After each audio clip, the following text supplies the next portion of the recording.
Nama aku Hana Isabel Novana, biasa dipanggil Hana, umur aku masih 19 tahun. Sekarang aku mahasiswa di Atmajaya semester 3.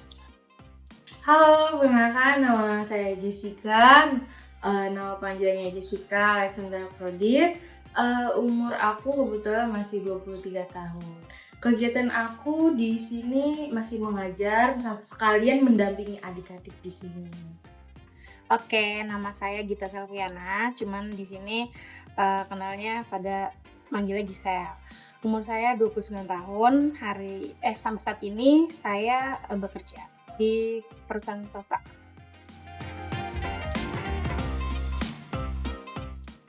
Aku lumayan tertarik dan karena emang ikut program pelayanan di gereja dan akhirnya aku milih ini. Terus lama-lama tertarik juga sih dengan ikut kegiatan ini. Karena mungkin dari faktor dari mamah juga, mamah tuh juga dulu mudanya itu suka berorganisasi gitu. Jadi aku kayak tertarik aja gitu setiap orang tua bercerita, terus juga aku ngelihat keadaan anak-anak begitu. Sebenarnya awalnya tuh cuma mau iseng-iseng doang, terus diajak sama temen untuk ayo ikut kegiatan ini ada ngajar gitu, cuman jadinya volunteer gitu. Oke, nggak apa-apa buat kayak ngisi waktu luang aja sih sebenarnya.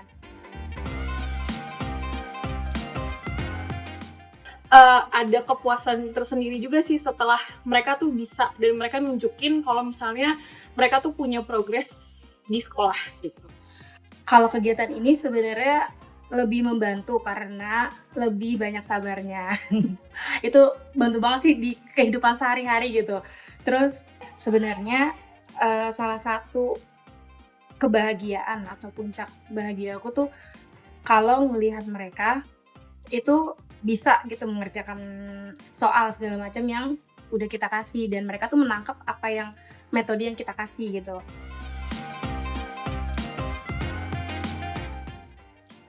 Kalau yang kegiatan yang berkesan itu ketika ada hari-hari spesial gitu sih Kak, paling kayak 17-an atau edwisata yang kita bikin, jadi kita pergi bareng-bareng sama adik-adiknya.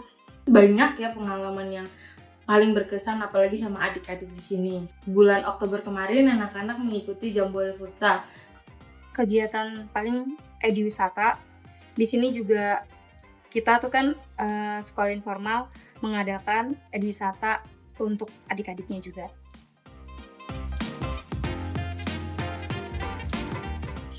Sangat perlu dilakukan karena nggak semua anak-anak di Indonesia itu nggak dapet pendidikan yang mereka sesuai gitu loh. Menurut aku sih perlu banget ya, karena di sini kita kan merangkul anak-anak marginal yang putus sekolah, yang nggak sekolah gitu. Kalau menurut aku ini tuh perlu banget ya buat adik-adiknya. Selain mereka untuk melatih lagi apa yang udah diajarin di sekolahnya, dan kebanyakan itu anak-anak yang di sekolah tuh mereka kurang nangkep dan ada beberapa adik yang segan mungkin kali ya untuk nanya atau segala macam ke gurunya.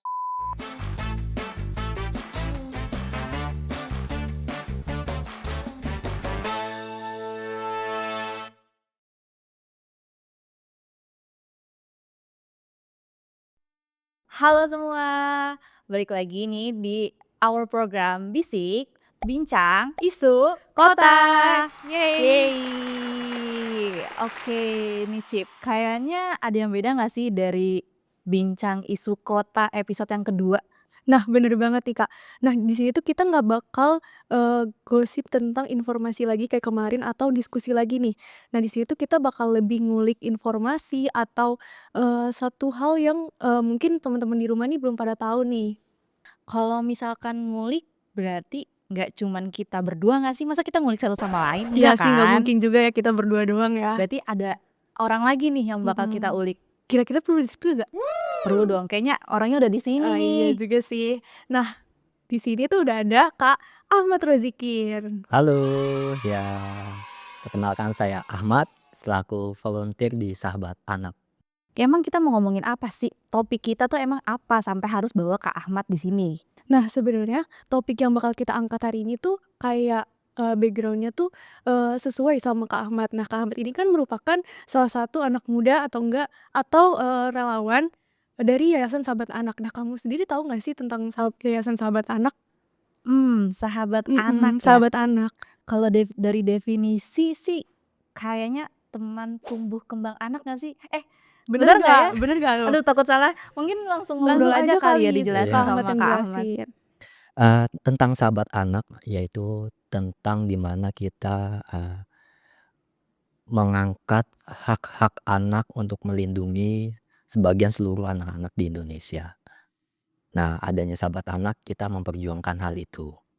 Ya, saya pun terlibat di sahabat anak, di mana sahabat anak ini mempunyai 8 area lokal, yaitu salah satunya yang saya tekuni itu di sahabat anak Grogol. Di mana adik binaan kami ini dari range-nya umur dari 5 tahun sampai 18 tahun, di mana yaitu sekolahnya kalau formal ya TK sampai SMK gitu. Dan adapun sahabat anak ini memang nggak cuma hanya aktivitas belajar ya, di mana kita pun juga berkegiatan untuk bermain dan halnya sebagai seorang sahabat anak, anak yang memang kita bina di sahabat anak gitu. Oke, berarti emang pada intinya sahabat anak ini tuh emang teman tumbuh kembang anak sih ya, emang karena melindungi hak-hak anak gitu. Salah satunya memastikan kalau anak-anak ini punya peluang bermain yang ada, peluang bermain tetap ada, tapi belajar pun tetap ada gitu, gitu ya Kak ya? Dari yang aku tangkap juga, Sahabat Anak ini merupakan komunitas, di mana komunitas ini membantu cara belajar anak-anak, khususnya anak-anak marginal ya, Kak. Nah, kalau Betul. yang aku pengen tahu sih, Kak Ahmad tuh udah berapa lama sih udah berada di Yayasan Sahabat Anak ini? Ya, tentang histori, saya pun sebenarnya ini mantan dari adik binaan sahabat anak. Di mana dulunya saya seorang anak marginal juga, saya seorang pengamen, hal-hal yang memang di jalanan saya sudah alami. Saya tergabungnya di sahabat anak, menjadi adik binaan sahabat anak itu dari kelas 2 SD. Jadi sahabat anak ini awal saya mengenal itu bimbingan belajar, di mana di luar sekolah formal ya Kak. Cuman adanya sahabat anak ini, salah satu acuan saya memang untuk sedikit membantu dari segi pendidikan saya. Karena memang di sekolah pun juga pasti saya keterbatasan dengan pembelajaran, di mana saya kalau udah di kelas tuh pasti ngantuk atau apa, pasti udah capek dengan keseharian saya. Akhirnya saya tergabung di sahabat anak. Saya diajari oleh volunteer yang memang ditanya tentang ada kesulitan apa di sekolah, dan saya bahas dan saya tanyakan ke volunteer tersebut. Hal itu menjadi menurut saya kebanggaan ya, tergabungnya di sahabat anak, di mana saya sedikit mengurangi beban saya karena memang saya seorang murid yang memang bersekolah harus lulus SD dan tahapannya sampai SMK. Dengan adanya sahabat anak ini hal baik, makanya saya sampai lulus SMK, saya tergabungnya di sahabat anak saya, dan sampai saat ini saya tergabung, saya tidak mau memutuskannya. Oh gitu, berarti emang udah lama juga ya Sudah. berkecimpung di Kalau misalnya sahabat anak? udah dari kelas 2 SD sih pasti udah lama banget kan, Iya apalagi sampai bener. sekarang juga masih. Nah, aku sih penasaran juga nih, Kak Ahmad tuh tiap minggunya bareng adik-adik di Grogol itu ngapain aja sih, Kak, kegiatannya? Aktivitas adik-adik binaan sahabat anak Grogol, kami aktif di setiap minggunya, di hari Sabtu dan Minggu. Nah, itu di jam 2 siang sampai jam 4 sore. Aktivitasnya adik-adik nggak cuma belajar ya Kak, mereka pun juga ada bermain, terus saling sharing tentang pengalaman dia, kesulitan apa di sekolah, kesulitan apa memang saat dia mencari uang di jalanan. Kita menjadi seorang sahabat aja untuk mereka. Ini juga jadi solusi nggak sih Cip, kayak kalau misalkan pendidikan formal aja sebenarnya anak-anak juga belum cukup, sahabat anak ini malah bisa jadi salah satu solusinya gitu kan untuk pendidikan ini gitu. Tapi berarti kalau untuk karakteristiknya mungkin ada nggak sih kayak yang boleh gabung di sahabat anak tuh orang yang seperti apa gitu? Misalkan harus yang punya nilai bagus kah? Atau malah ternyata Oh enggak, malah yang kurang-kurang atau emang yang itu tergantung dari keinginan anak itu sendiri gitu, Kak? Oh, kalau, persyaratan itu tidak ada ya Kak di sahabat Ah, anak, kita tidak melihat hal itu sedikit pun. Setidaknya, mereka ini, khususnya ya adik-adik, sahabat anak yaitu adik-adik marginal, dengan adanya dia untuk ikut tergabung aja itu menurut saya udah nilai plus ya Kak ya. Jadi yang penting mereka hadir aja itu udah cukup nilai plus buat kita, rajin, attitude-nya baik, terus juga, nggak melakukan hal-hal yang memang negatif, itu selalu, kita perjuangkan sih dan memang Mmm, sih kita dan, terima. kalau dari yang aku dengar tadi kan ada umur dari yang rentang terkecil sampai terbesar ya, Kak. Nah, kira-kira aku mau tahu juga sih dari POV Kak Rozi sendiri sebagai relawan atau anak muda, kira-kira, penting nggak sih, adanya pendidikan informal ini sampai sekarang? Menurut saya sangat penting ya Kak ya, apalagi, kita, sahabat anak, memperjuangkan hak perlindungan anak, di mana hal itu menjadi acuan kami sebagai volunteer untuk, wajib, bersekolah minimal SMK. Apalagi di zaman sekarang yang memang, sangat sulit ya Kak ya, untuk, semisalnya tidak bersekolah, tidak mempunyai skill dan ataupun, pengetahuan yang memang yang dimiliki di dunia, sekarang yang memang cukup luar biasa teknologinya.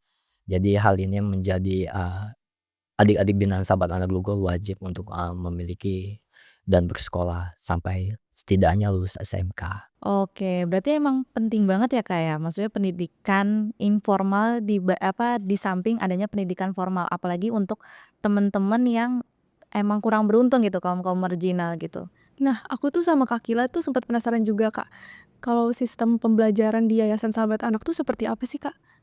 Untuk, sistem pembelajaran kami tidak ada ya, karena memang, sepertinya kita, halnya memang kurikulum ya ibarat kata yang kita sebutkan, biasanya, kami, fleksibel aja di mana, kita serahkan ke adik-adik untuk pembelajaran yang memang mau dibahas pada saat, berkegiatan. Biasanya adik-adik binaan sahabat anak Google berkomunikasi ke, pengajar, di mana kesulitan mereka untuk, adanya, tugas di sekolah formal.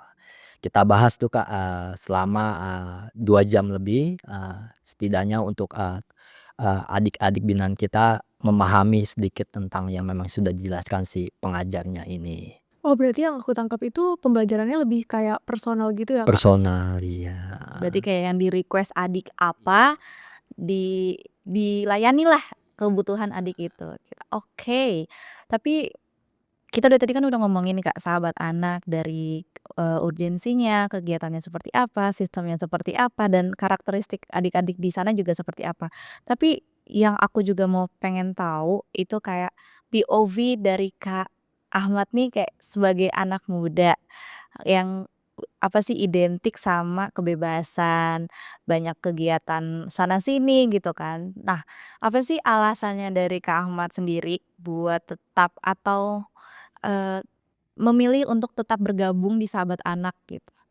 Di saat saya tergabung di sahabat anak, saya memiliki tujuan di mana saya, harus memperjuangkan hak anak, khususnya, perlindungan anak, jadi hal itu menjadi motivasi saya untuk, stay pada sampai saat ini, eee, hal itu menjadi, menurut saya tanpa lelah, tanpa memikirkan hal apapun kesibukan saya, di mana saya harus, berbagi pengalaman saya, berbagi kebahagiaan saya yang memang sebelumnya saya alami memang kurang sedikit bahagia ya ibarat kata yang dialami anak-anak marginal, anak jalanan itu menurut saya kehidupan yang memang keras dan, tidak layak lah untuk, didapatkan oleh seorang anak. Saya, tidak mau adik-adik di bawah saya menjadi, saya yang terdahulu. Saya pengen adik-adik binaan sahabat anak menjadi adik-adik, binaan yang memang adanya seperti saya ini. Jadi berkembang, menjadi lebih baik dan berguna untuk, keluarga, dan negara. Mulia sekali gitu niat untuk dari Kak Ahmad sendiri gitu.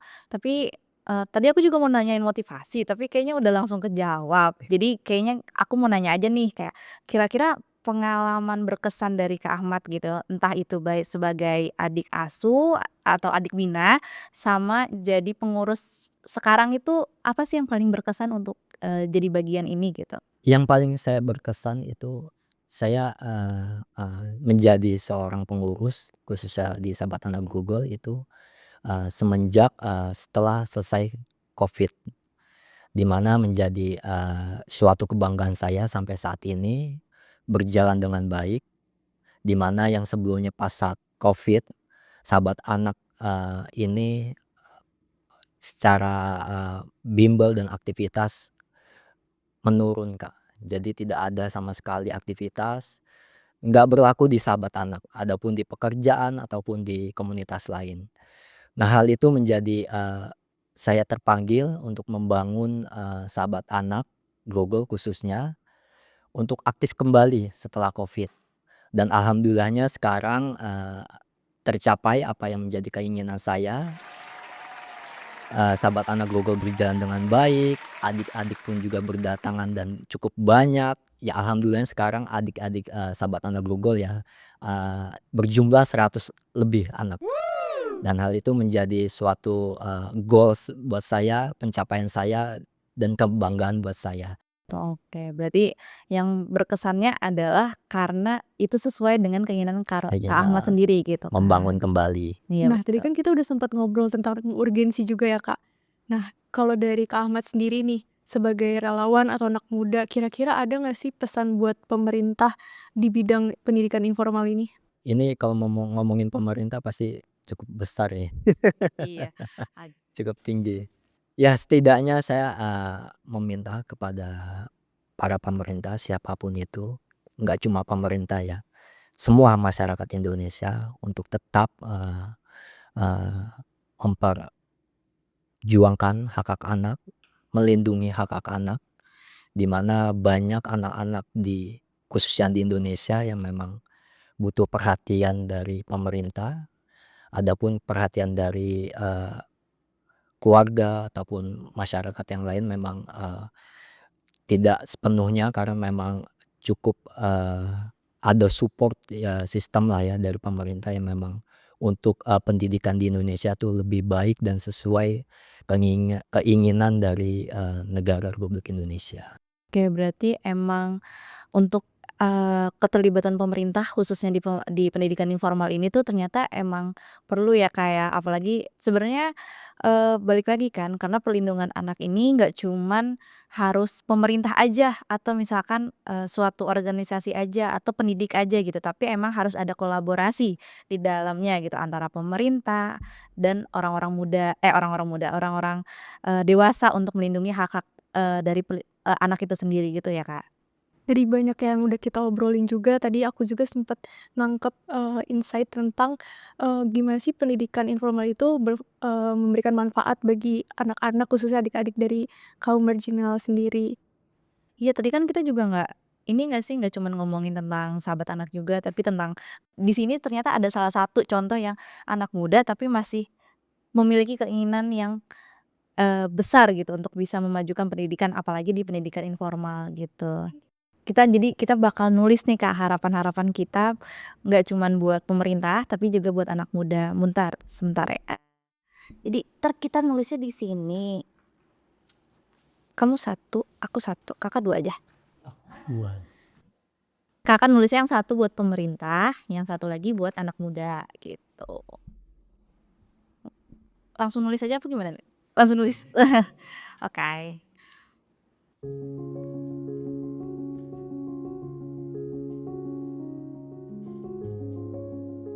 Ya saya ada 2, harapan ya, di mana untuk pemerintah dan anak-anak muda. Saya bacakan ya, harapan saya untuk pemerintah dapat lebih mendukung, khususnya untuk pendidikan, di mana yang saya jalani saat ini, pendidikan informal, dan memberikan kebijakan yang sesuai untuk memenuhi hak-hak anak, itu sih. Lanjut, satu lagi untuk anak muda Indonesia. Harapan saya, menjadikan anak muda yang menjadikan salah satu untuk memperjuangkan hak anak dan berkarya bagi mereka. Oke, bagus banget ya. Mungkin aku langsung lanjut aku ya. Jadi harapan aku untuk di segmen terkait pendidikan anak itu ada di sini. Jadi kayak capaian anak tuh bukan sekedar dari nilai aja, tapi juga tumbuh kembang mereka yang juga aman gitu. Mungkin kalau dari Syifa? Kalau dari aku sih, lingkungan pendidikan itu ramah anak. Ini tuh lebih ke kayak akhir-akhir ini kan banyak banget ya tentang kasus-kasus bullying atau apapun itu. Aku sih lebih pengen kayak lingkungan pendidikan tuh bener-bener yang mensupport kegiatan anak-anak sih. Semoga harapan-harapan yang kita tulis ini bisa didengar sama semua pihak, nggak cuma pemerintahan tapi juga anak-anak muda. Dan berlaku Yang ke kita juga Iya ya. Iya, betul, betul. untuk bisa saling mengingatkan, Betul. bisa saling aware sama hal-hal seperti ini. Kayak kita hidup tuh nggak cuma diri kita, tapi untuk ada di sekitaran kita. Oke, sebelumnya terima kasih Makasih buat banyak nih Kak Rozi Kak Terima Rozi. kasih. udah berkenan dan sharing di podcast kali ini. Juga kita mau minta maaf kalau misalkan Ada ada salah salah-salah kata kata atau salah sebelumnya.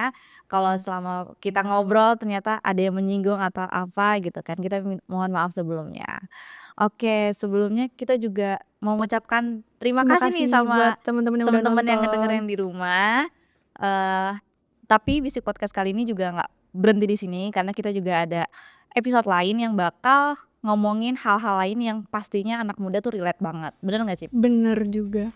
Oke, jadi mungkin dari aku Akila, Aku Siva. dan Saya Ahmad. kayak dari kita tadi sempat iya agak ketuker gak ya? ketuker ya, tapi nggak apa-apa kan Kak, masih sama Nick kan yang Kak? baru Oh nih, Kak. sama nggak apa-apa. Oke, kita bertiga pamit undur diri. Sebelumnya terima kasih atas teman-teman yang nonton. Sampai jumpa di episode selanjutnya. Bye-bye. Kota yang inklusif adalah kota yang memberi ruang bagi kita semua untuk merasa diterima, dihargai, dan menjadi versi terbaik bagi dirinya. Ini termasuk kesempatan yang sama untuk mengakses dan menikmati pendidikan berkualitas secara formal maupun informal. Kamu sebagai anak muda kota bisa berkontribusi di dalamnya. Dukung kebijakan pendidikan yang inklusif, ambil peran merangkul yang terpinggirkan melalui pendidikan informal. Kota yang inklusif mulai dari kita.